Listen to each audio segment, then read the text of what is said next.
Voilà, et je vous présente donc Elina de Corpé de Haute-Dordogne. Elle est là pour faire une descente, revaloriser les terroirs, les territoires, montrer ce que était la batellerie à l'époque, qui a été une grande période de la Dordogne, entre le XVIIIe siècle. Et voilà, on refait une descente donc d'Argentat jusqu'à Libourne. On va partir au mois d'avril, du 8 au 16 avril, dans le cadre de l'Odyssée d'Orduna. Un bateau qui va descendre à la force.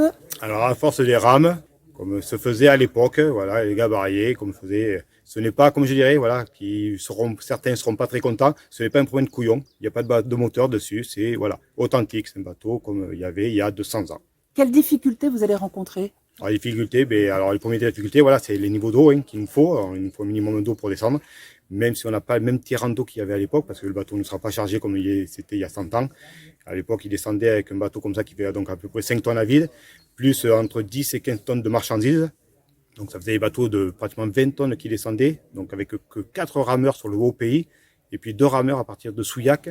Donc ça faisait, voilà, les gars étaient très très solides, très costauds, et ils avaient beaucoup de courage pour faire ce métier à l'époque. C'était un métier très dangereux, très difficile.